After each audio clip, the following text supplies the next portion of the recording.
2014. There was no social media trading. I read some books and I thought I was good. I wasn't good. I was lucky in a trending market and I mistook momentum for skill. In the span of one bad week, I gave back 3 months of gains. And then, because I was arrogant and convinced I just needed to trade my way out of it, I made it significantly worse. What I did that week has a name. It's called revenge trading. And it is one of the most common ways capable traders blow their accounts. Today, I want to explain exactly what happened, why it happens, and the only thing that actually stops it. The term revenge trading sounds obvious.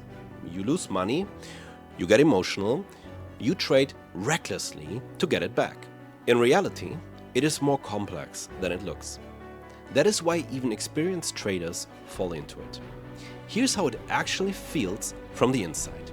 So you take a loss, a legitimate loss. You followed your rules. The trade didn't work. That's part of trading. Consciously, you accept this. You know losses happen. But somewhere underneath that rational acceptance, something else is running. A need to close the day even. A belief that you should have made money today, but you haven't. A frustration that the market took something from you. And that thing, that feeling, starts influencing your next decision without you fully realizing it.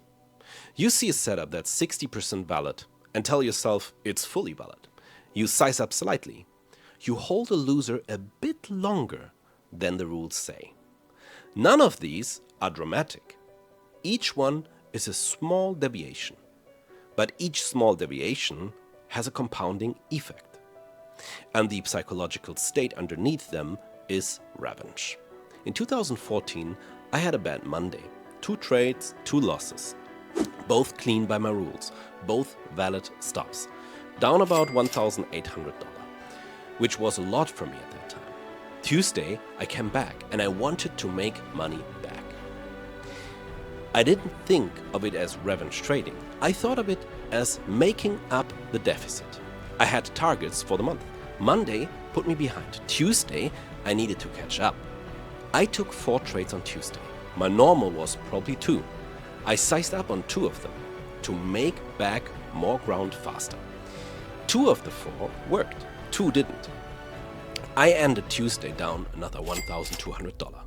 Wednesday, I was now down $3,000 on the week. The hole was getting bigger. The urgency to fill it was intensifying.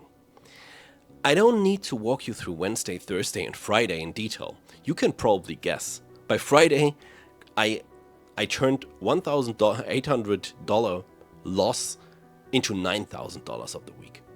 Not because I was a bad trader, because I entered a psychological loop I didn't know I was in, and I had no mechanism to break it.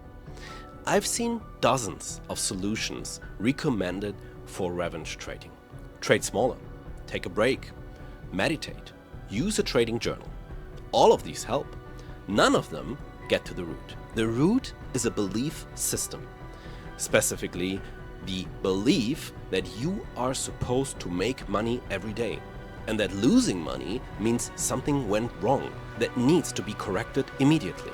That belief is wrong, but knowing it's wrong intellectually doesn't fix it. It's wired deeper than intellect. What actually worked for me, and what I've used with students who had the same pattern, is designing the environment before the emotion appears. Not trying to manage the emotion after it's already there. Concretely, I set a daily loss limit that automatically ends my trading day. If I hit it, which is set well below my actually risk tolerance, I'm not allowed to take another trade on that day. No exceptions. No, unless the setup is really good. No. I also added a mandatory 30-minute break after any loss that hits more than half of my daily limit. Not optional. Timer on my phone. These rules took the decision out of my hands at the exact moment when my decision making was most compromised. That's the design principle. Don't rely on willpower when emotions are running. Build a system that runs instead of your willpower. Revenge trading is not a beginner problem. The emotional pattern doesn't disappear with time. It gets addressed with structure. Build the rules before you need them and enforce them without exceptions, because the exception is always the day you need them most. I go deep on the psychology side of trading in my community, daily posts, weekly Q&As. If this resonates, that's where to go next. The link is below. I'll see you there.